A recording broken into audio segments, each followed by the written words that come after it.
जय माता दी सभी को।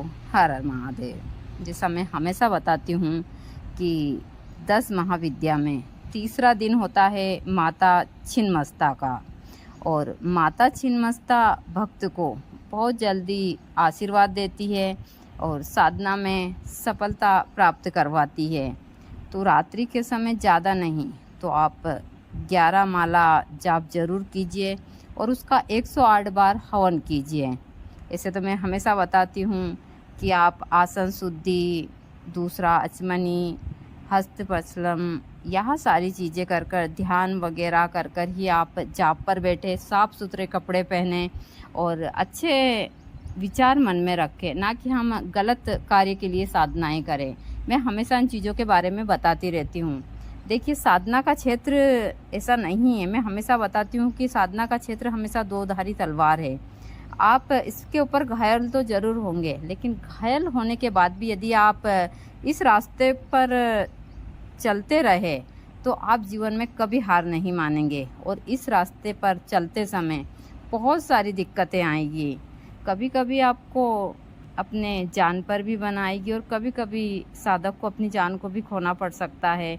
ऐसा बहुत सारे इसमें मोड़ आते हैं, बहुत सारी शक्तियों का सामना होता है और यह चीज़ें मैं हमेशा बताती भी रहती हूँ। कुछ आदृश्य शक्तियाँ होती है, कुछ इस हिसाब की होती है, तो हमको हमेशा सावधानी रखना चाहिए। और एक साधक को यह नहीं सोचना चाहिए कि परिणाम क्या होगा, हमको सिर्फ कर्म करना है। यदि साधक इस हिसाब से साधना करता है कि हमको आशीर्वाद चाहिए, तो साधक को ज़रूर सफलता प्राप्त होती है। और हम पहले ही सोच लेंगे कि हमको यह चाहिए वह चाहिए, बहुत सारी चीज़ें हैं, तो इसमें भगवान जी भी कंफ्यूज हो जाते हैं। तो इसलिए जब भी आप साधना करें उसके ऊपर छोड़ दें और सच्चे मन से अपने पूरे ध्यान और सारी शक्ति के साथ में यदि आप साधना करते हैं तो आपको ज़रूर सफलता प्राप्त होती है। यह मेरा खुद का अनुभव है। साधना के क्षेत्र में आप हमेशा इस चीज़ के लिए तैयार रहें कि हमको कब कहाँ किस परीक्षा देनी पड़े, किस चीज़ का सामना करना पड़े। एक साधक को हमेशा तैयार रहना चाहिए, ना कि हम बस छोड़ दें कि हम तो भाई हमने तो बहुत सारी साधनाएं कर ली, हमारा कोई कुछ बाल नहीं बांका कर सकता, बहुत सारी चीज़। ऐसा नहीं है। जो एक साधक होता है उसको 24 घंटे एक सैनिक की तरह तैयार रहना पड़ता है। पता नहीं कब किस चीज़ का मुकाबला उसको करना पड़े।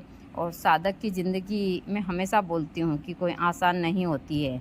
और यदि एक गृहस्थ का साधक हो तो फिर उसका जीवन तो बहुत कठिन होता है। यह मेरा खुद का अनुभव है। मैंने ज़िंदगी में बहुत कुछ खोया है, बहुत सारी चीज़ें हैं। मैं यहाँ तक पहुँची हूँ तो ऐसे ही नहीं पहुँची हूँ, बहुत सारी चीज़ों में मैंने संघर्ष करा है। गुरुजी और दोनों ने करा है, लेकिन आज गुरुजी मेरे साथ नहीं हैं। मैं फिर भी मैंने अपना जो रास्ता है वहाँ जारी रखा है। मैं जब तक रहूँगी शरीर में इसको इसी प्रकार रखूँगी और भगवती की सेवा भी मैं इसी प्रकार करती रहूँगी। तो आप